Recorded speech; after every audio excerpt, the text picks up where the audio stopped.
क्या रामायण सच में काल्पनिक है या ये हमारा इतिहास है? दोस्तों, आज हम इसी के ऊपर रिसर्च करेंगे और प्रूफ के साथ ये जानेंगे कि रामायण सिर्फ एक हमारी कल्पना मात्र है या ये हमारा इतिहास है।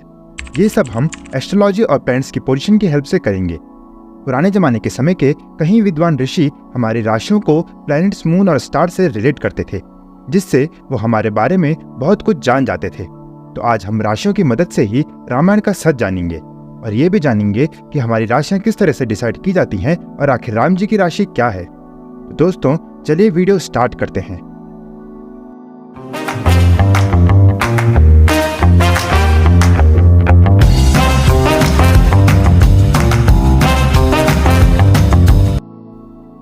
दोस्तों, वाल्मीकि जी को तो आप सब जानते ही होंगे।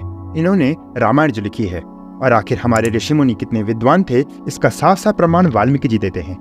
दोस्तों, वाल्मीकि जी ने अपने रामायण में प्लैनेट्स की पोजीशन के हिसाब से बहुत सारे इवेंट्स को डिस्क्राइब किया है, जैसे कि राम जी का जन्म कब हुआ, वे वनवास कब गए और उनका खर के साथ युद्ध कब हुआ।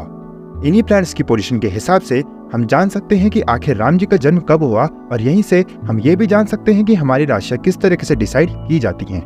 लेकिन उससे पहले चलिए जान लेते हैं आखिर वाल्मीकि जी ने राम जी के जन्म के बारे में क्या लिखा है।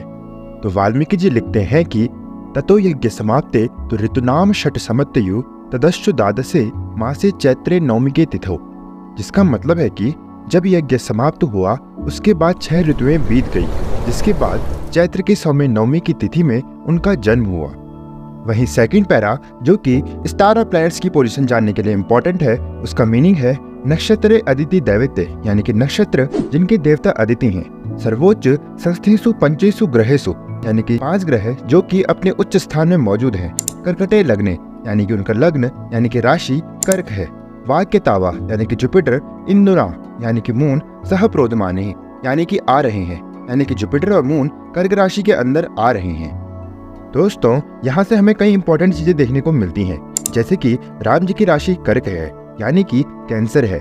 साथ ही नक्षत्र हैं जिनके देवता अदिति हैं, और साथ ही 5 प्लैनेट्स जो कि अपने उच्च स्थान में मौजूद हैं, और जुपिटर और मून कर्क राशि के अंदर प्रवेश कर रहे हैं, और साथ ही वो चैत्र नवमी का दिन है। तो दोस्तों, इन्हीं बातों को ध्यान में रखकर चले जानते हैं आखिर राम जी का जन्म कब हुआ और आखिर उनकी राशि कर्क कैसे पड़ी। तो दोस्तों, चलिए पहले जानते हैं आखिर हमारी राशि किस तरीके से डिसाइड की जाती है।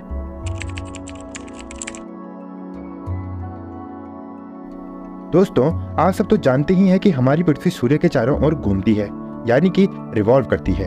अब यहाँ अर्थ जिस प्लेन में घूम रही है, इस प्लेन को एक्सटेंड कर दीजिए। एक्सटेंड हम इसलिए कर रहे हैं क्योंकि हमें दूरी से कोई लेना देना नहीं है, हमें बस डायरेक्शन की जरूरत है। अब इस प्लेन में अगर हम एक पॉइंट से वापस घूमकर उसी पॉइंट में आ जाएं, तो हम पूरे 360 डिग्री घूम जाएंगे। अब इस 360 डिग्री को 12 बराबर 30-30 डिग्री के भागों में बांट दीजिए। यहाँ हर एक भाग हर एक राशि को डिनोट करता है, जैसे कि मेष, मिथुन, कुंभ और बाकी सब, यानी कि हर 30 डिग्री का भाग एक नई राशि को डिनोट करता है। अब दोस्तों, आप जब भी पंडित जी के पास अपनी जन्म पत्र दिखाने गए होंगे तो आपने उनके मुंह से जरूर जन्म लग्न सुना होगा। तो चलिए अब जानते हैं आखिर जन्म लग्न होता क्या है। दोस्तों, आपके जन्म के समय आपने पृथ्वी के जिस जगह में जन्म लिया उस जगह से ईस्ट यानी कि पूरब दिशा में एक सीधी रेखा आगे बढ़ाएं। अब ये रेखा आपके जन्म के समय जिस ज़ोडिएक साइन से पास होकर जाएगी वही आपका जन्म लग्न होगा, यानी कि वही आपकी राशि होगी। दोस्तों, चलिए इसे समझते हैं डेमो के साथ।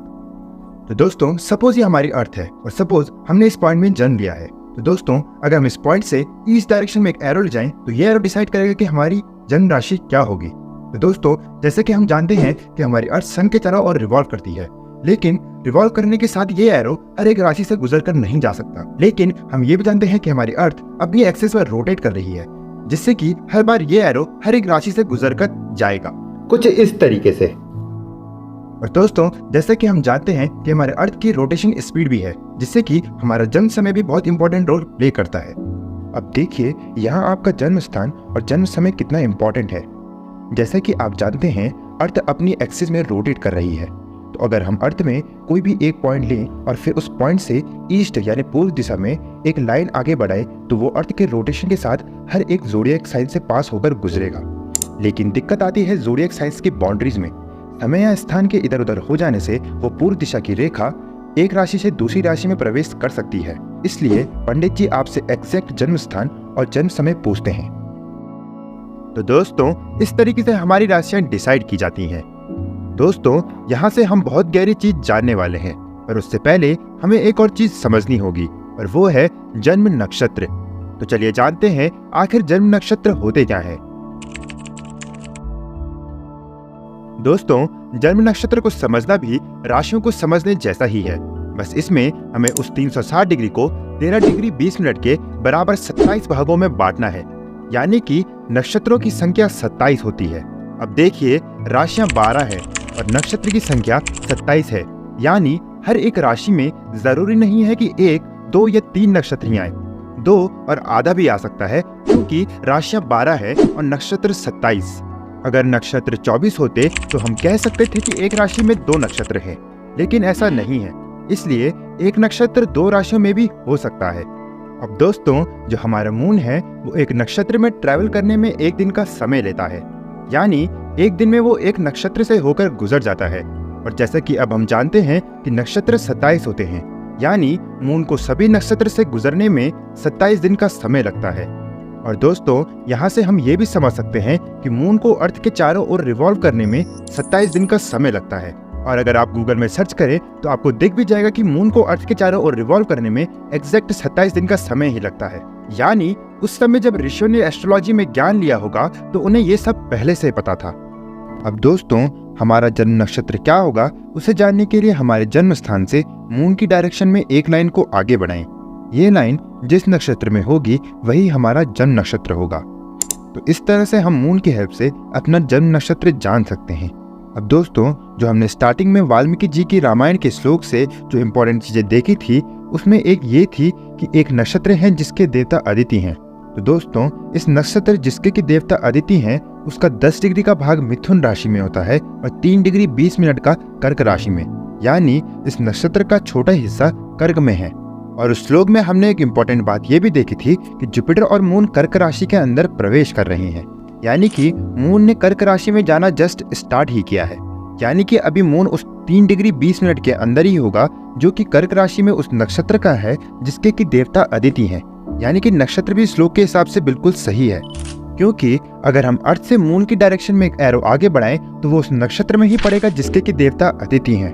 अब उस श्लोक में हमने ये भी देखा था कि 5 ग्रह अपने उच्च स्थान में मौजूद हैं।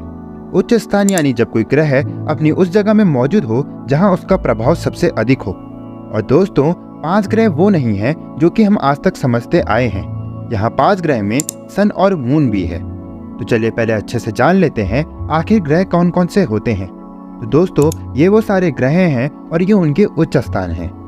अब वो 5 ग्रह जो कि वाल्मीकि जी ने अपने श्लोक में बताए हैं वो ये सब हैं। अब आखिर यही 5 ग्रह क्यों हैं? दोस्तों, मून तो हम जानते हैं कि कर्क राशि में है और मून का उच्च स्थान वृषभ है, यानी मून उन 5 ग्रह में नहीं है। और दोस्तों, ये एक एस्ट्रोनॉमिकल फैक्ट है कि सन और मरकरी एक साथ अपने उच्च स्थान में नहीं रह सकते, यानी मरकरी भी अपने उच्च स्थान में नहीं है।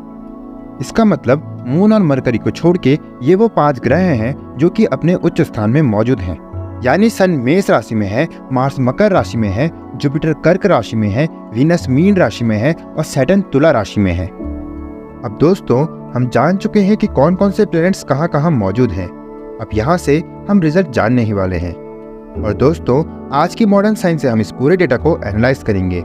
जैसे कि आज की साइंस बहुत ही एडवांस हो चुकी है, जिससे हम प्लैनेट्स या स्टार की पोजीशन को जान सकते हैं। और इसी का एक सॉफ्टवेयर है प्लैनेटेरियम सॉफ्टवेयर।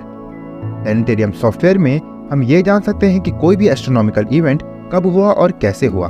तो दोस्तों, जैसे ही इन प्लैनेट्स की पोजीशन को जो कि हमें वाल्मीकि जी के रामायण से मिलते हैं उन्हें इस सॉफ्टवेयर में डाला गया, तो हमें सेम प्लैनेट्स की पोजीशन 10 जनवरी 5114 BC को अयोध्या की लोकेशन से मिले। और साथ ही ये पता चला कि दिन में 12:10 पर मून मिथुन राशि से कर्क राशि में प्रवेश कर रहा है, यानी कि राम जी का जन्म दिन के समय हुआ था। और आप जानते ही होंगे कि रामनवमी के दिन भोग दिन में 12 बजे के करीब चढ़ाया जाता है। और यही नहीं, हमने जब डिफरेंट सॉफ्टवेयर से महीना पता किया तो वो एग्जैक्ट चैत्र नवमी का महीना आया जिस समय हम रामनवमी मनाते हैं। तो दोस्तों, ये कोई मजाक की बात तो है नहीं कि किसी ने कुछ भी लिख दिया हो और वो एग्जैक्ट हमारे बिलीव्स या कल्चर से मैच कर रहा हो। यानी हमारे बिलीव्स बिल्कुल भी झूठे नहीं हैं, उनमें सच्चाई है। और साथ ही ये सोचिए कि उस समय के ऋषि मुनियों को बिना किसी इंस्ट्रूमेंट या सॉफ्टवेयर के प्लैनेट्स और स्टार्स का कितना नॉलेज था। तो दोस्तों, यहीं से हमें पता चलता है कि रामायण कोई मिथ नहीं, हमारा इतिहास है। दोस्तों, वाल्मीकि जी ने 2 और इवेंट्स को प्लैनेट्स और स्टार की पोजीशन से डिस्क्राइब किया है। अगर आपको उसके ऊपर भी वीडियो चाहिए तो कमेंट और वीडियो को लाइक करके जरूर बताइएगा। तब तक के लिए जय श्री राम।